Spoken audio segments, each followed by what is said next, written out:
नमस्कार दोस्तों, स्वागत आपका मेरे चैनल पे। दोस्तों, जैसा कि आप जानते हैं कि अभी इंडिया को आत्मनिर्भर भारत बनाने के ऊपर बल दिया जा रहा है। बहुत सी इसके लिए पॉलिसीज लाई गई हैं, बहुत से इम्प्लीमेंटेशन किए जा रहे हैं। अभी लेटेस्ट जो प्रधानमंत्री नरेंद्र मोदी जी ने कहा, उन्होंने कहा कि सेल्फ रिलायंस से न केवल कंट्री की इमेज बूस्ट होगी बल्कि इंटरनेशनल लेवल पे हमारी पार्टनरशिप भी बढ़ेगी और इसके अलावा दोस्तों ग्लोबल इकोनॉमी ज्यादा स्टेबल होगी। लेकिन असली टेस्ट होगा हमारा कि हम कैसे इसको इम्प्लीमेंट करते हैं और ये केवल एक मिशन स्टेटमेंट न रह के बल्कि एक विजन के रूप में उभरे। तो आज हम दोस्तों इसी पर बात करेंगे कि कैसे इंडिया अपने आप को रिफॉर्म कर सकता है, स्पेशली डिफेंस सेक्टर के अंदर, और किन चीजों की इसके ऊपर ध्यान देने पर जरूरत है। तो चलिए दोस्तों शुरू करते हैं। तो दोस्तों, आत्मनिर्भर भारत का नारा दिए जाने के बाद में किस तरह से रिफॉर्म शुरू हुए हैं, अगर हम इसकी बात करें तो सबसे पहले एक नई डिफेंस एक्विजिशन पॉलिसी आई। उसके बाद में दोस्तों बहुत से ऑर्डर दिए गए हैं डिफेंस इंडस्ट्री को। इसके अलावा एक लिस्ट जारी की गई है जिसमें बहुत सी इंपोर्ट होने वाली चीजों को अब बंद कर दिया गया है, वे लोकली ही बनेंगी। लेकिन दोस्तों इससे हमारा पर्पज सोल्व नहीं होगा। हमें हमारी डिफेंस इंडस्ट्री को, स्पेशली जो पब्लिक सेक्टर से आती है, उसका रिकॉर्ड ठीक करना होगा। आप देख चुके हैं कारगिल वार के दौरान भी इसने कैसे किया था। हमें जब जिन चीजों की जरूरत थी उसका शॉर्टफॉल हो गया, हमें इसराइल से बहुत सी चीजें मंगानी पड़ी। और सबसे बड़ा इसके अंदर गैप आता है बजटरी सपोर्ट न होने से, टेक्नोलॉजी के गैप होने से, और हमारी बिजनेस प्रैक्टिस बहुत ज्यादा पुअर होने से। और फाइनेंशियल सपोर्ट का हमेशा ही डेवलपिंग कंट्री जैसे कि इंडिया है हमेशा ही चैलेंज रहा है। और इसका कारण एक ये भी है कि हमने बहुत सी एडिशनल एलोकेशन भी करनी होती है हेल्थ सेक्टर में, एजुकेशन सेक्टर में। लेकिन टेक्नोलॉजी के लिए कुछ कदम उठाए गए, जैसे कि दोस्तों स्ट्रेटेजिक पार्टनरशिप मॉडल आया, जॉइंट वेंचर आया, R&D के अंदर ज्यादा पार्टिसिपेशन बढ़ाया गया। इसके अलावा बहुत से इसके लिए इंसेंटिव भी दिए गए ताकि इनोवेशन हो सके। लेकिन ये ज्यादा चीजें पेपर के ऊपर ही रही और हमारी इंडिजिनाइजेशन की अप्रोच भी बहुत ज्यादा रिजल्ट नहीं दे सकी। और कारण सिर्फ एक ही है, पब्लिक सेक्टर का मेनली डिफेंस के अंदर मैन्युफैक्चरिंग करना। प्राइवेट सेक्टर को भी इन्वॉल्व करना चाहिए बड़े तरीके से, और इन दोनों के बीच में भी अगर कंपटीशन आ जाए तो हमारे देश के लिए ये अच्छा ही होगा।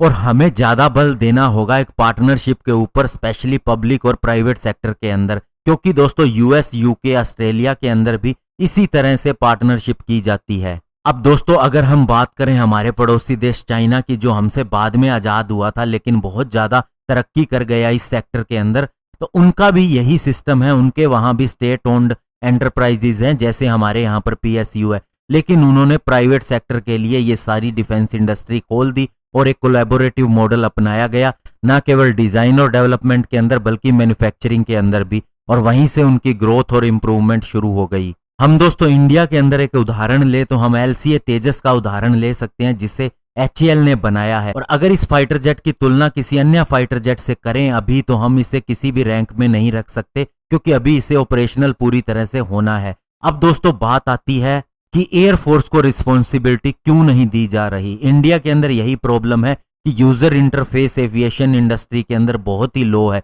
यानी जिसने इस्तेमाल करना है उसका कोई कंट्रीब्यूशन है ही नहीं। और वहीं दोस्तों अगर हम नेवी का उदाहरण लें तो नेवी में ऐसा नहीं है, वो ड्राइवर की सीट पे बैठी है। इवन 1960 के अंदर जब directorate of naval design setup किया गया था तो नेवी चीफ को वहां पर रिस्पॉन्सिबिलिटी दी गई थी। और यही कारण है कि शिप बिल्डिंग के अंदर हम कितनी ज्यादा तरक्की कर गए हैं, लेकिन फाइटर जेट के अंदर हमने उतनी तरक्की नहीं की है। और दोस्तों इसके लिए ऐसा होना चाहिए कि एयरफोर्स चीफ को भी रिस्पॉन्सिबिलिटी दी जाए और उसे इस चीज का मौका दिया जाना चाहिए कि वह तीनों संस्थाओं, जो स्पेशली एविएशन इंडस्ट्री का एक रीढ़ की हड्डी मानी जाती है, जिसके अंदर aeronautical development agency, Hindustan aeronautics limited और हमारे कावेरी इंजन को बनाने वाली गैस टरबाइन रिसर्च एजेंसी, इन तीनों का कोऑर्डिनेशन तय करे। और दोस्तों हमें स्पेस सेक्टर का भी उदाहरण नहीं भूलना चाहिए। क्यों ये सक्सेस इसको मिली है, कारण ये भी है कि इसकी प्राइवेट पार्टनरशिप भी है। वहीं एविएशन सेक्टर को भी इसी तरह से प्राइवेट सेक्टर के साथ में मिलकर काम करना होगा। अगर हम फ्यूचर को देखें तो हमें बहुत से कमर्शियल एयरक्राफ्ट चाहिए, साथ ही इसी तरह से हमारी आर्म्ड फोर्सेस को भी बहुत से फिक्स्ड और रोटेरी विंग एयरक्राफ्ट चाहिए होंगे। तो हमें नेशनल लेवल पे इसका एडवांटेज लेना चाहिए और एक ऐसी इंडस्ट्री खड़ी करनी चाहिए जिसके अंदर फॉरेन ओरिजिनल इक्विपमेंट मैन्युफैक्चरर भी अपना इंटरेस्ट दिखाए और एक यहाँ पर शॉप सेट करने की भी इच्छा रखता हो।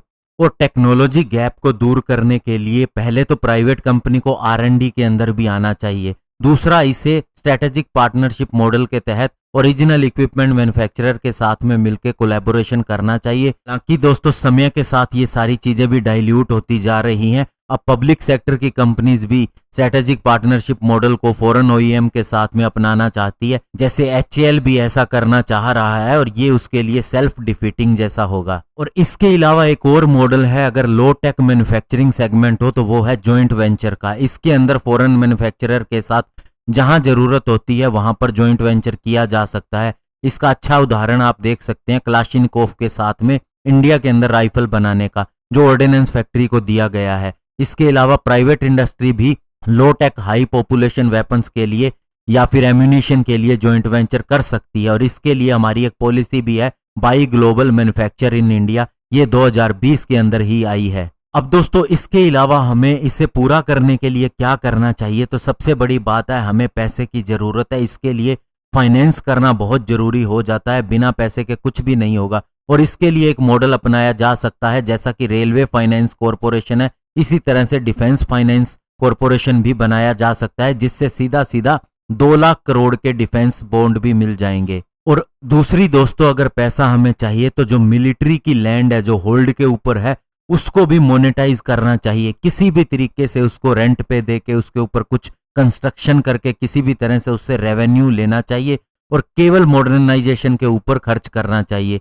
और इसकी रिकमेंडेशन 16वें फाइनेंस कमीशन को भी दी जा चुकी हैं। और दोस्तों इसके अलावा एक और स्टेप भी हो सकता है, हम बहुत से मिलिट्री के ट्रक खरीदते हैं ताकि मिलिट्री के हार्डवेयर को और उन्हें एक जगह से दूसरी जगह पर ले जाया जा सके। तो आप ये सोचिए कि ट्रक खरीदने में कितना पैसा लगता है, उनकी मेंटेनेंस के लिए उसके लिए ड्राइवर रखना पड़ता है। यही अगर ट्रांसपोर्टेशन कॉन्ट्रैक्ट बेस पे कर लिया जाए तो न जाने कितना पैसा बच सकता है।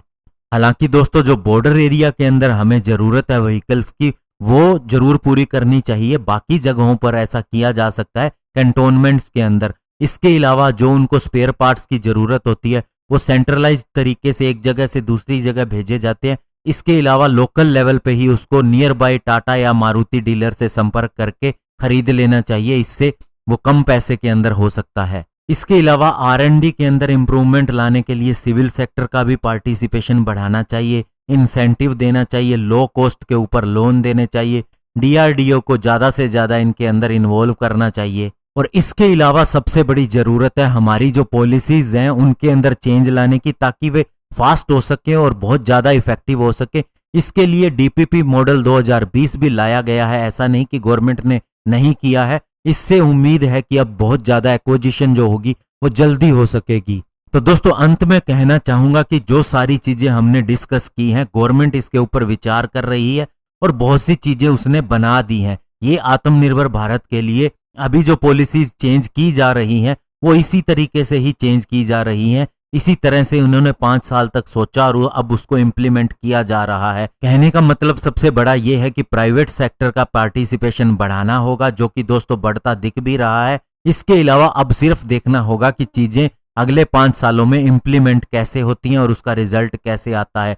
लेकिन जिस तरह से मेक इन इंडिया के तहत हमने बहुत सी चीजें पिछले 5 सालों के अंदर खरीदी हैं, तो आगे जाके अब अगर हम उसे लोकल पे बनाने जा रहे हैं तो ये चीज भी आगे बढ़ेगी और दोस्तों अगले 5 से 7 सालों के अंदर इसका रिजल्ट भी डायरेक्टली दिखना शुरू हो जाएगा। धन्यवाद, जय हिंद।